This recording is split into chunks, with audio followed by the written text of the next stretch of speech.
if you are thinking about selling your home, I want to share with you some tips on what every seller needs to know and what you want to avoid. Even though this is a seller's market in 2022, there are things that sellers definitely need to know, because there are, like, not every house is going to just fly off the shelf. Okay, so I say this speaking about, I'm in Northern Virginia, and even then I talk to my sellers and say, listen, not every house is going to sell right away. Like, we all hear that, oh my gosh, I can do this to my house and it's going to sell. And that's not necessarily true, because the houses still expire, houses still sit. And when they do, people are like, why is that house sitting? And there's an average days on market because somebody does sell fast and somebody does take a long time. And so that being said, let's just jump in and say, what are the seller things that you want to avoid? I'm Kim Barber with Kim Barber Group and eXp Realty, and I've helped thousands of owners and agents with real estate since 2004. So the first thing that I think we all know has to do with pricing. So even in this market, there's this interesting phenomena about the pricing. Now, again, I'm in Northern Virginia. We do sell in the Maryland and West Virginia surrounding areas, so I am speaking for those. But I think this goes across the whole U.S. So in this market, you can't just throw any price out there and see if it sticks. I mean, yes, every person will be like, oh, I'd sell my house for $1 million. I mean, I would too, when it's only worth 800.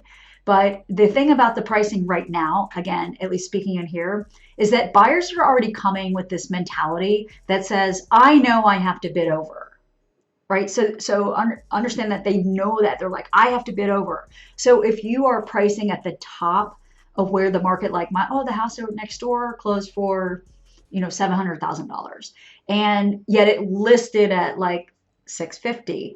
If you go in and then list yours at $700, which would be a natural thought, right? Of course it would be. That's normal, but this isn't a normal market. So it's kind of funny. And again, you can talk with an experienced agent like myself, and we would analyze like your neighborhood.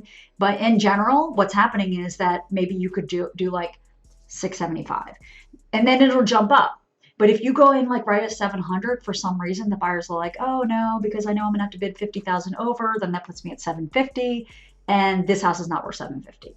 So again, your experienced agent will tell you that, but it's really, really important to understand that. So what I'm saying is, don't overprice, and be really super careful to see like, what did the other houses list at and where did they finish? For us, we're seeing like a 12% on single family of this range of where they list it and where they go above the other list prices. Okay, so that's one of the things. Now, the other things has to do with like staging and how you want to deliver your home to the market. So you can deliver your home as is, and then you can deliver your house like improved, right? But the things that are important about that is to realize that I call it a rule of threes. And so if you want to get top dollar for your home, of course, making it turnkey, putting it in the best condition will give you the most amount of money. And I do have another video about that, like the top tips for getting your home sold. And I have authored a book called Maxmize Your Home Value. So if you want to know how to maximize your home value, I can tell you all about it. There's another video for that. And if you are in Northern Virginia and you want to talk about getting your home sold, there's a link in the comments below. Or if you're looking for somebody in the other area, I can help you and we can set up a call. All right, now getting back into it, again, my point is, if you want to get the top value, then you need to avoid thinking to somebody that they can come in and make all these changes, and that in this market you could get away with that, because you still can't, right? Buyers will only pay top dollar still for homes that they are desperate for, or basically that they don't have to go in and come in and spend a lot of money. So why would somebody be desperate for this home? Because your home is amazing. Right? They don't have to come in and do anything to the house.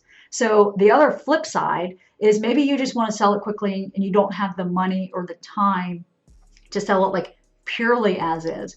In this market, there's a little bit more freedom to do that.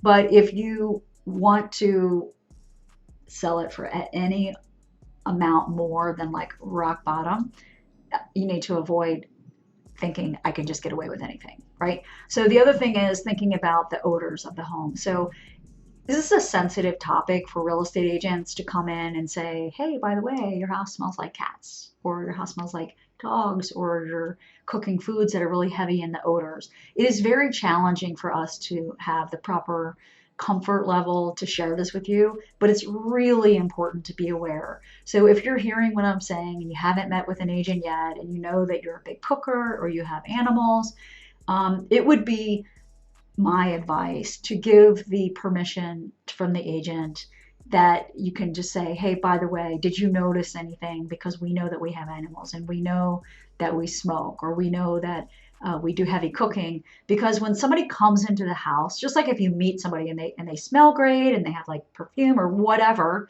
compared to when you come in and you meet somebody and they like smell like they've been working in the yard. And again, I know I'm speaking to you about your home, but this is so important, and it can make or break people making offers on your home.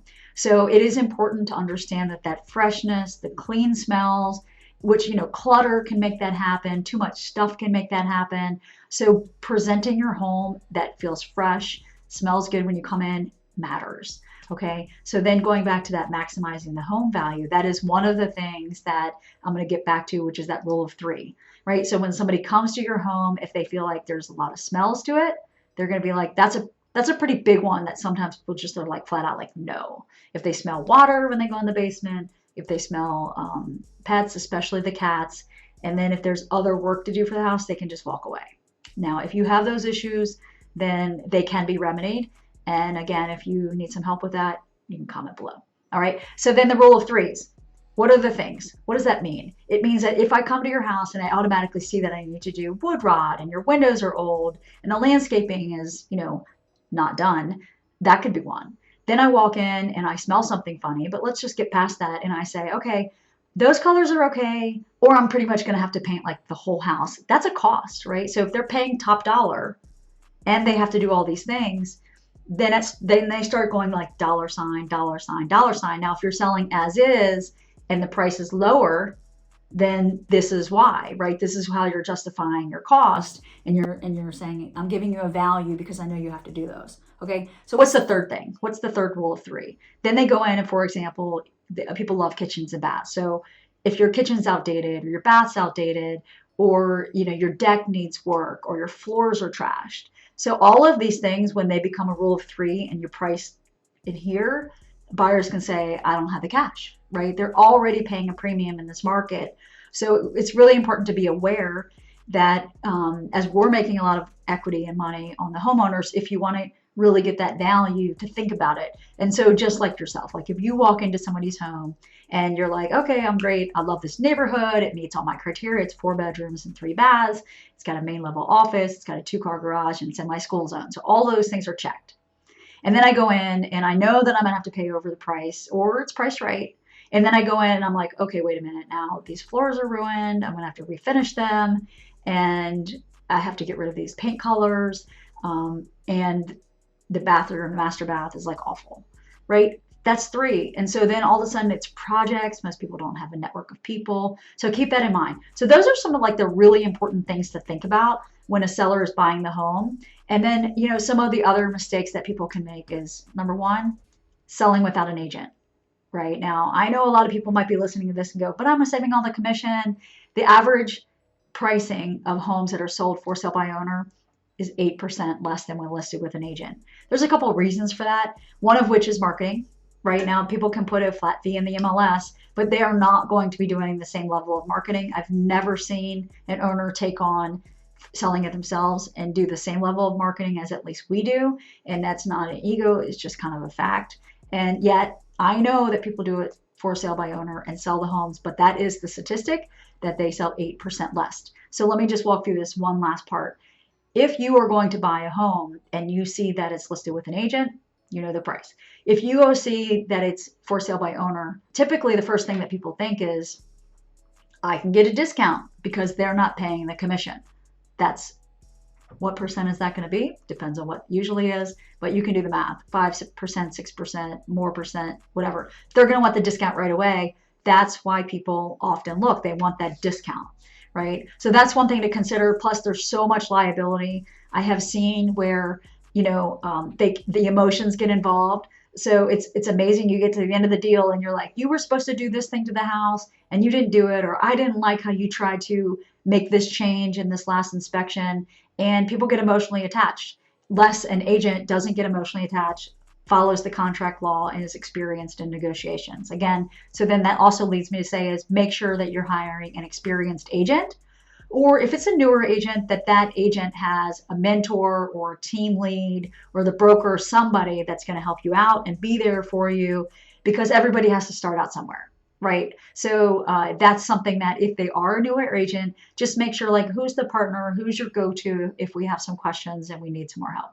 Okay, so we talked about pricing, we talked about how to deliver your house to the market, we talked about then how does pricing influence how you bring your house to the market, then we talked about for sale by owner, an experienced agent.